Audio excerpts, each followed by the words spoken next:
جب کوئی انسان پیدا ہوتا ہے، یعنی انسان تو نہیں، یعنی بچہ پیدا ہوتا ہے،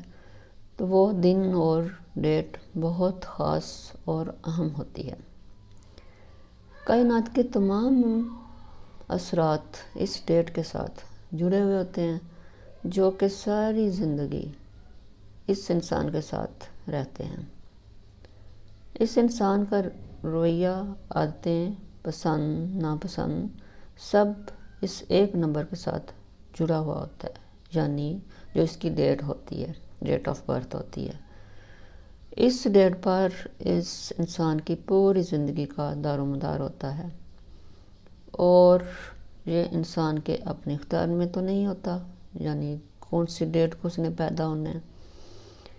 یہ تو پیدا کرنے والے کے اختیار میں ہے۔ اس ڈیٹ کو اسی لیے لائف پاتھ نمبر کہا جاتا ہے، یعنی کہ وہ نمبر جو زندگی کا راستہ بناتا ہے، اور اسی راستہ پر چلنے کے لیے بہت سارے لوگوں سے ریلیشنز بنتی ہیں، اور انہیں ریلیشنز کے اچھے اور برے تعلقات اور نتائج کو سمجھنے کے لیے لائف پاتھ نمبر کو سمجھنا ضروری ہے کہ کس نمبر کے ساتھ کون سا نمبر اچھے طریقے سے بنائیں گے اور کون سا بہت سی خرابیاں لا سکتا ہے۔ تو اس ویڈیو میں لائف پاتھ کا طریقہ بتاؤں گی کہ کس طرح سے صرف ڈیٹ نہیں بلکہ پوری ڈیٹ کا ایک نمبر کس طرح سے حاصل کیا جاتا ہے۔ اور اپنی اگلی ویڈیو میں یعنی کہ ڈیٹ آف برتھ نمبر کے کس کے ساتھ کون سی کمپیٹیبلٹی ہے وہ میں اپنی اگلی ویڈیوز میں بتاؤں گی کہ کس کے ساتھ، کون سے نمبر کے ساتھ کس نمبر کے اچھے نتائج نکلیں گے، اور شادی میں، کاروبار میں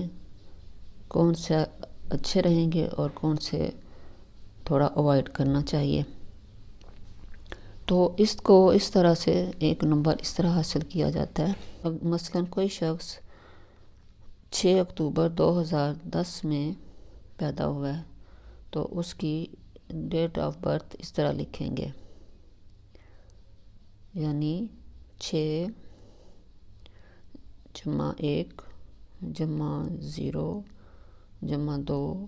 جمع 0 جمع 1 جمع 0، اور 0 کیونکہ اس کی ویلیو نہیں ہوتی تو اس لیے اس کو کاؤنٹ نہیں کریں گے۔ تو یہ ٹوٹل ہو گیا 6 10، اور 10 کا 0 اڑا دیں گے، یعنی مائنس کر دیں گے، تو یہ اس کا ایک آ جائے گا۔ تو اس طرح 6 اکتوبر 2010 میں پیدا ہونے والا شخص کا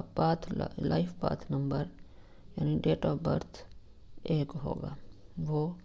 ایک نمبر کی تمام خوبیاں اور خامیاں اس میں موجود ہوں گی۔ اور اسی طرح کوئی شخص 31 مارچ 1990 میں پیدا ہوا ہے، تو اس کی ڈیٹ آف برتھ اس طرح لیں گے، 3 جمع 1 جمع 3 جمع 1 جمع 9 جمع 9 جمع 0۔ اس کو ٹوٹل کریں گے تو 3 1 3، اس کا ٹوٹل آئے گا 26 26 کا بھی اب ہم نے ایک عدد لینا ہے، تو اس کو بھی 2 جمع 6 اکول ٹو 8، یعنی کہ 31 مارچ 1990 میں پیدا ہونے والے شخص کا لائف پاتھ نمبر 8 ہوگا، اور اس میں 8 عدد کی تمام خوبیاں اور خامیاں شامل ہوں گی۔ Thank you for watching.